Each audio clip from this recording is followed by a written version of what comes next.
toi, c'est quoi la spiritualité? Comment tu définis la spiritualité? Je ne sais pas ce que ça veut dire. Je suis désolée. C'est un concept que je ne comprends pas. D'accord. Quelle est pour toi la définition de la religion, d'une religion? Une religion, c'est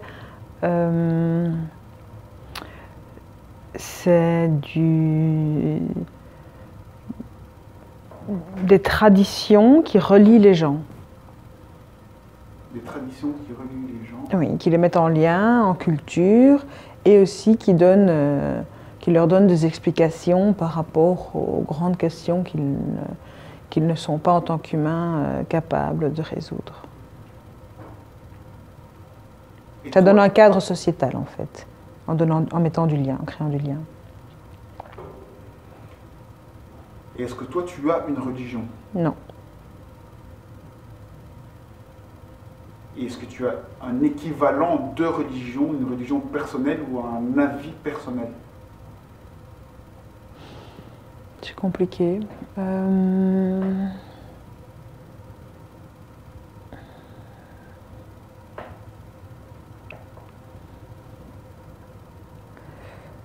Je n'ai certainement pas un avis personnel.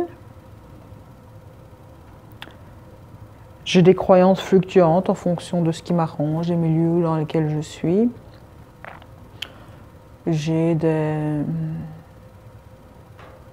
des concepts que j'ai croisés qui me plaisent plus ou moins.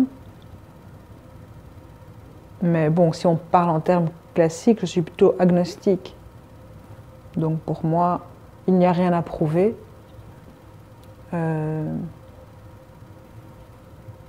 Je pars du principe que, en tant qu'être humain, on vit dans l'illusion, qu'on n'a pas les moyens de voir certaines dimensions, ou en tout cas de manière générale, on ne les a pas.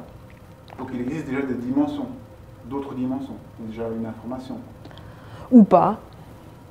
Mais c'est parce que je pensais aux fourmis en disant ça. Oh, Aux fourmis.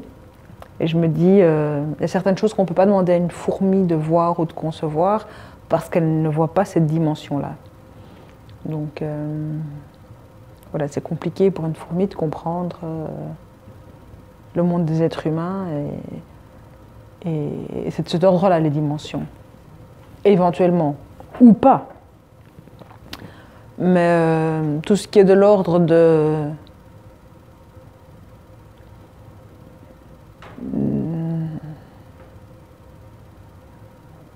ce qu'on appelle souvent spiritualité, que j'ai déjà du mal à définir peut-être à cause de ça, je me pose très peu de questions parce que pour moi,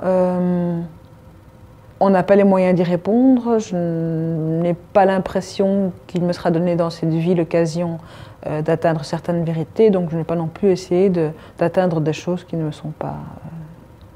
Pour moi, ce serait une perte de temps de faire ça, ça personnellement. c'est une croyance par exemple. Oui, bien sûr.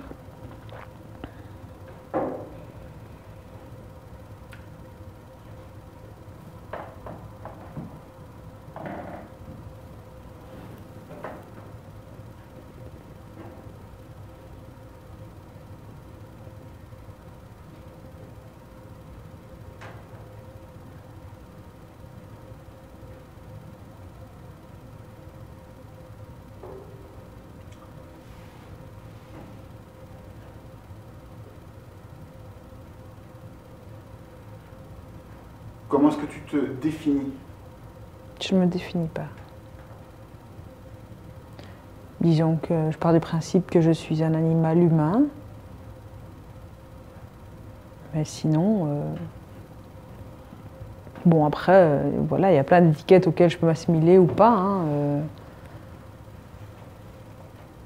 c'est vrai que génétiquement, je suis plutôt une femme. Il y a des choses comme ça qu'on peut dire, mais voilà, je ne me définirai jamais en tant que femme. Pour moi, ça n'a pas de sens. Tu ne t'identifies pas à tes pensées. Mes pensées, je pense très peu en fait. Est-ce que je m'identifie à mes pensées? Mes pensées. Ben, disons que si, quand même, d'une certaine manière, c'est quand même mes pensées qui vont définir plus ou moins la manière dont je vais me positionner en société. Donc, même si je pense que le plus gros de nos choix est régi par des registres inconscients, je me rends bien compte que les pensées et le conscient sont en interaction et vont participer à la décision de ce vers quoi on évolue. Est-ce que c'est une réponse à ta question?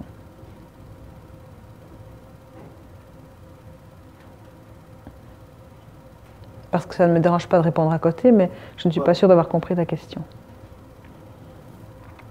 Donc, quand tu fais un choix dans la vie de tous les jours, il se base sur tes pensées que tu as eues jusqu'ici, qui ont créé une structure de toi, c'est ça? Voilà. Bref, non, elles n'ont pas créé. La structure s'est créée de manière inconsciente, nourrie entre autres par une réflexion de mes pensées. Et au moment où le choix va s'opérer, souvent, mais pas toujours, c'est lié à mes pensées.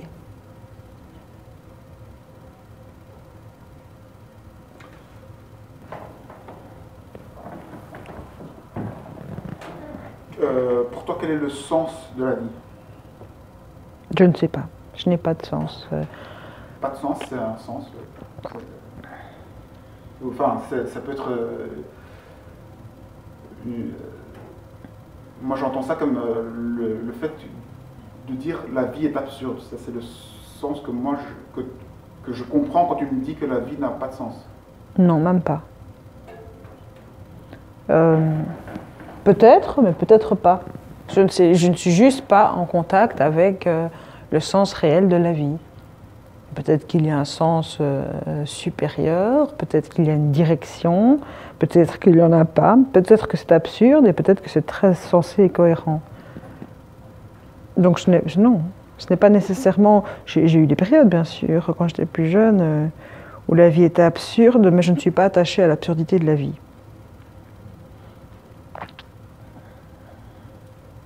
Donc tu vis dans... Je vis dans l'acceptation que je ne sais pas. Et c'est pas douloureux pour toi de vivre comme ça? Pour moi, c'est plus facile d'accepter de ne pas savoir que de faire semblant que je crois à quelque chose alors qu'en fait, j'en suis pas sûre. Et ça ne m'empêche pas de faire des choix après de vie que les autres parfois jugent courageux, différents.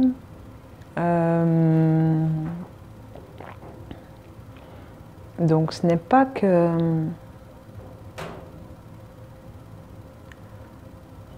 Ça ne m'empêche pas d'inventer des cadres dans lesquels je me sens bien. Mais simplement, je n'ai pas l'arrogance de dire que je sais, alors que je ne sais pas. Alors que je sais que je ne sais pas. Et au fond, toi, tu n'as pas une intuition, quelque chose qui te dit ben, je pense que ça va être quelque chose de plus ou moins comme ça, non. Je ne suis pas sûr, mais non. Peut-être. Donc, vraiment, c'est j'ai envie de dire de l'agnostisme pur, quoi. Je ne sais pas. Et je ne cherche pas à savoir et je vis donc au jour le jour, juste comme ça. Je vis très fort au jour le jour, de plus en plus. La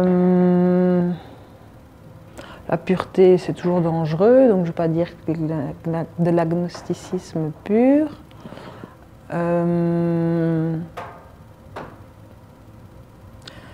Quand je parle avec des gens qui ont des spiritualités, j'ai une capacité à me positionner en fonction de ce qu'ils disent, en fonction de ce qui me semble plus cohérent. Il y a des sortes de théories qui pour moi ne sont pas figées, mais qui quand je parle prennent forme. En fait c'est ça, je crois des choses en fonction des gens qui sont autour de moi au moment où je suis à côté de ces gens. Mais je ne porte pas ça une fois qu'ils ne sont plus là.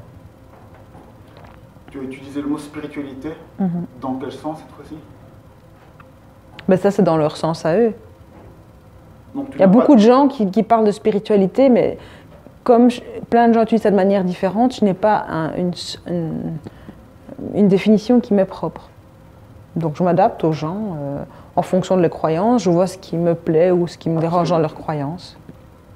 Tout à l'heure, je ne te demandais pas ta définition de ta spiritualité. Mais je ne sais pas ce que ça veut dire, puisque tout le monde a une définition différente. Donc moi, je n'essaye plus d'utiliser ce terme. Je n'utilise jamais personnellement ce terme. Pour moi, ça ne recouvre pas une réalité. Enfin, je peux imaginer plein de choses, mais je n'ai pas envie de réfléchir à ça, vu que les autres utilisent ça de manière différente et que pour moi, ça n'a pas d'importance. Donc pourquoi est-ce que je devrais avoir ma définition propre comme plein d'autres? Je pense que c'est plus important pour quelqu'un qui investit du temps là-dedans ou de la croyance. Pour eux, ça peut être important parce que... Mais vu que chez moi, ça a très peu d'impact sur mon mode de pensée et mon mode de vie, ça me fatigue plutôt l'idée de devoir définir quelque chose dont je n'ai pas besoin.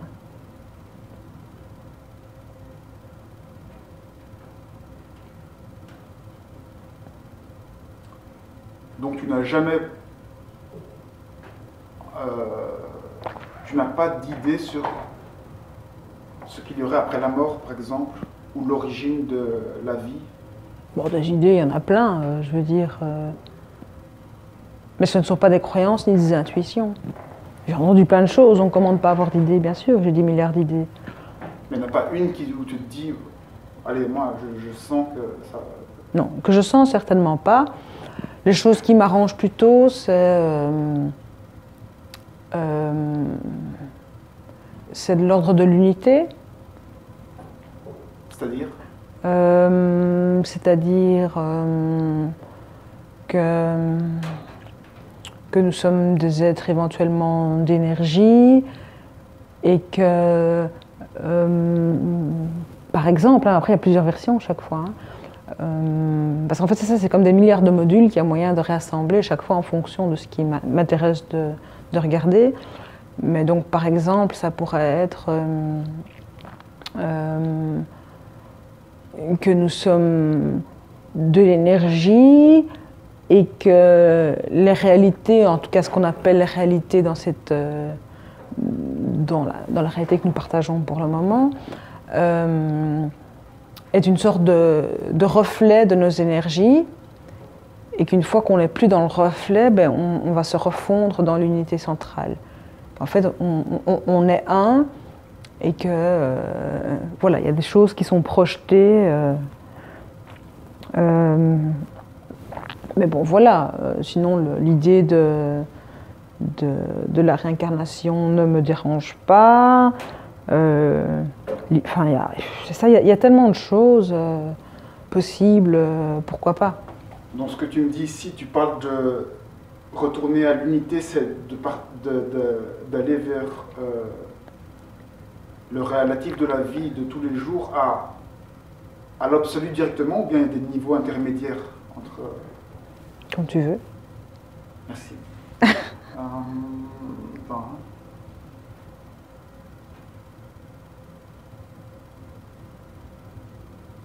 C'est ça que je veux dire, en fonction avec qui je parle, de mon humeur du jour, je peux préférer l'une ou l'autre version. Et ça n'a tellement pas d'importance dans la réalité actuelle pour moi. Et qu'est-ce qui a de l'importance? Ce qui a de l'importance pour moi, voilà.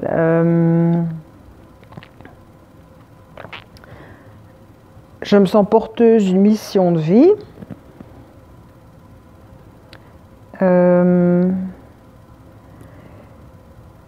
Dans laquelle je dois travailler à mieux me connaître, mieux me comprendre, lâcher prise, abandonner le contrôle et stimuler les questions qui permettent aux autres de faire avancer les choses. J'ai l'impression qu'il y a des choses plus précises, mais je ne suis pas encore en contact avec.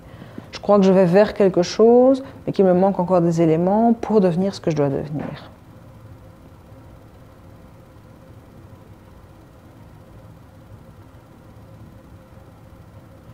Et donc pour moi, l'idée de commencer à me poser des questions sur l'origine, j'ai l'impression que ça me détourne du chemin intérieur vers lequel je suis censée aller et de mon rôle de porteuse de questions. Je ne suis pas quelqu'un qui doit amener des réponses, je suis quelqu'un qui doit amener des questions. C'est bizarre parce que quand tu me parles comme ça, j'ai l'impression que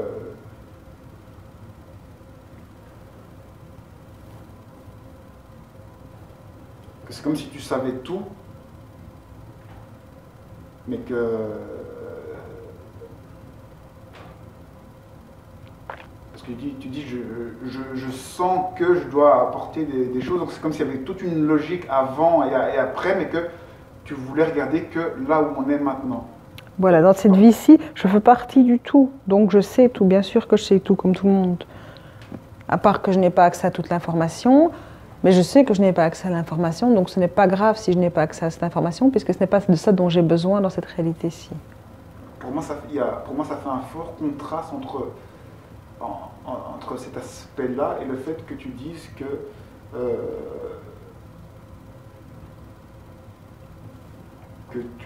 tu es agnostique, que tu ne sais rien, que... Eh bien, c'est exactement ça, c'est exactement ça.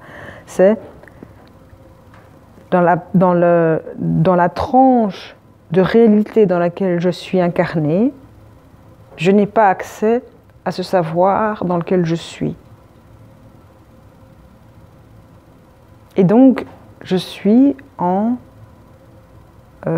lâcher-prise totale par rapport à ça. Ces questions-là ne sont pas de l'ordre de cette vie actuelle. Et donc, je n'ai pas besoin de m'occuper de ça. Et donc, je suis agnostique. Il y a plein de choses qui sont possibles. Et peut-être que simplement, j'entrevois l'hypothèse aussi qu'il y a plein de croyances, de philosophies, de spiritualité qui peuvent, indépendamment de toutes les personnes qui essaient de contrôler plein de choses, être des réalités qui sont concomitantes. Et je n'ai absolument aucun besoin de nourrir ça. Ce n'est pas, ce type d'information-là n'est pas ce dont j'ai besoin pour le moment. Enfin, quand j'ai pour le moment, je veux dire, c'est dans cette vie-ci. Tu t'occupes de ton chemin là où tu es. Mon rôle n'est pas, voilà, je m'occupe de ce que je dois faire ici.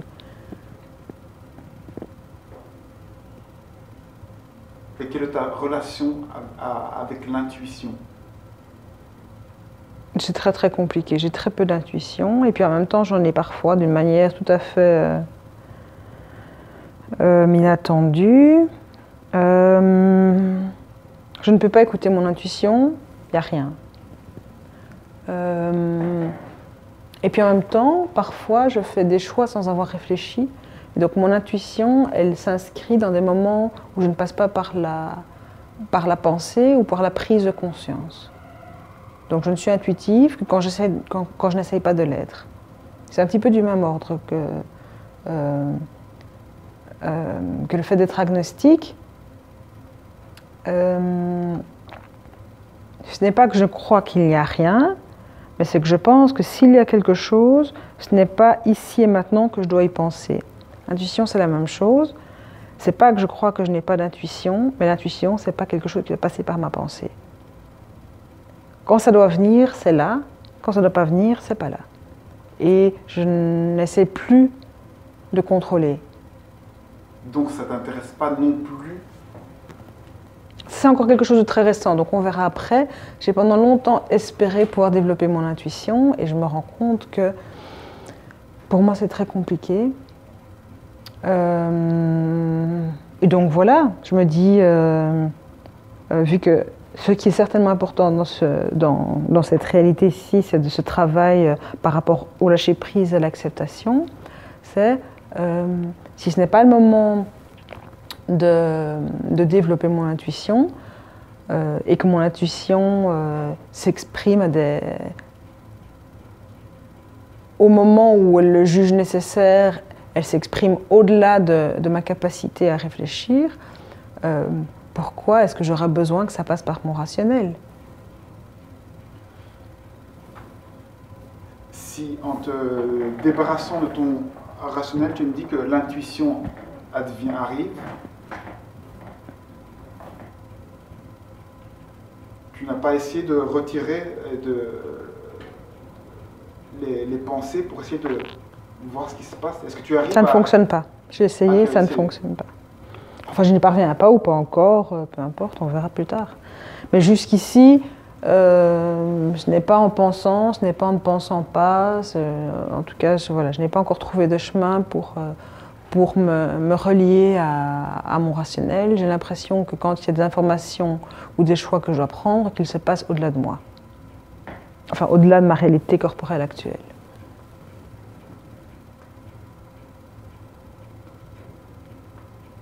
Et ça peut parfois être lié à ma réalité corporelle actuelle. Mais ce n'est pas... c'est comme si ces ressentis-là n'étaient pas de l'ordre de ma corporalité. C'est d'un autre ordre. Et cet autre ordre peut tenir compte de ma réalité quotidienne. Mais moi, je n'y ai pas accès. Enfin, je n'y ai pas accès. Je n'y ai pas accès dans cette corporalité-ci. Super, merci. Avec plaisir.